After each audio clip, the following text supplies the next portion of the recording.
जाना, किसी को सुबह 4 बजे जाना। इसके लिए इनका कैसे कल्याण होगा यह विचार करके भगवान सत्यनारायण बाबा की कथा। वहाँ देखे नारायण विराजमान।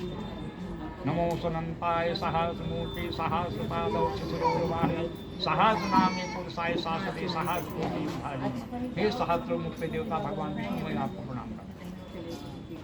नारद जी के पास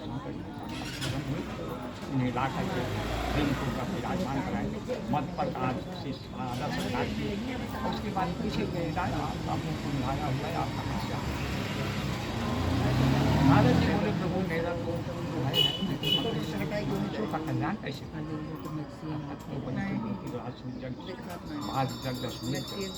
लेकिन अब ये सब नहीं होगा। कोई ऐसा उपाय बताइए जिससे कि मनुष्य का कल्याण हो। भगवान मुस्कुराए बोले, मेरा सत्य का स्वरूप ज्ञानी सत्यनारायण, जिसकी मनुष्य श्रद्धा और भक्ति से पूजा करेगा उसकी मैं हर प्रकार की। नारद जी को सभी उन्होंने बोला कि व्रत करने से क्या मिलेगा?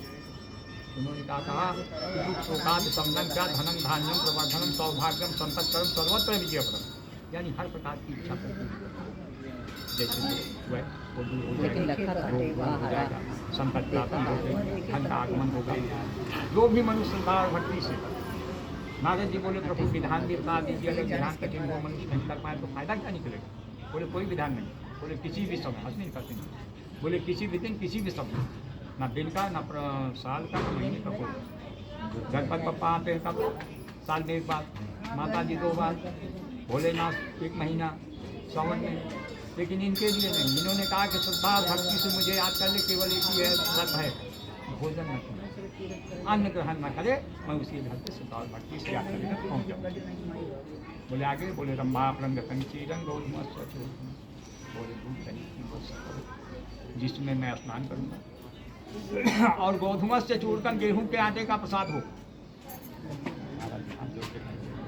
बहुत बड़ी बनी है, कहीं कहीं गेहूं होता ही नहीं, केवल चावल होता है। जहाँ बैठे हुए मद्रास उड़ीसा ये समुद्री क्षेत्र जितने हैं वहाँ गेहूं नहीं होता। बोले वहाँ क्या करो? बोले आभा ईसा चूर्णम, क्या कि जहाँ मजबूरी है उस जगह पे मैं भूख लगा लूँ, उसमें उसको किसी प्रकार का कष्ट नहीं और ये चावल भी पाना उनके ऊपर दोष नहीं पाता। नारद जी प्रसन्न हुए, वहाँ से निकल कर मुझे के प्राणियों में यह संचार। ये प्रथम अध्याय। दूसरी अध्याय में बता रहे हैं कि सदानंद नामक एक गरीब ब्राह्मण थे, कहाँ बनारस में, बहुत गरीब, अपने परिवार को खिलाने के लिए भीख मांगे। एक दिन भगवान को उनके ऊपर दया आई, लगभग 80 साल के अवस्था पहुँच गए थे, लेकिन सुधार नहीं हुआ। उनसे भी बुजुर्ग ब्राह्मण रूप धारण करके सामने मिले और पूछे कि महाराज देखता हूँ बहुत परेशान, क्या बात है? बोले प्रभु अब बोलने की भी हिम्मत नहीं रह गई, लेकिन मजबूरी है कि परिवार को जगाने के लिए करना करना। तो बोले आप अपनी इस दरिद्रता को दूर नहीं किए? बोले आज तक तो समझ में नहीं आया। हाँ कोई उपाय है बताइए, हम उपाय नहीं बताइए। बोले काम करो आप भगवान सत्यनारायण के नाम। सदानंद जी हंसे, भगवान के हंस रहे थे, कोई बात आपको सिखा दें, मैं बुला रहा हूँ भीख मांग के किसी तरह परिवार दिला रहा हूँ आप बोलकर जग का डालो तो जग में कुछ लगेगा जग में कुछ लगेगा, सामान लगे, पूजा पाठ। आज मान लीजिए किसी को नहीं बुला, लेकिन अगर सब पंडित जी ने संग बुला लिया, बजा दिया तो 2-4 आदमी आ गया, देना करना भगवान को मैं दे दिया जाए और पंडित जी को आएंगे। समस्या ये है कि मैं मुझे कथा सुनाएगा, जिससे कहूँगा चल के हमें कथा सुना, तो बोले तू भीख मांग रहा तो क्या मुझे दक्षिणा क्या देगा? तो कथा कौन सुनाए?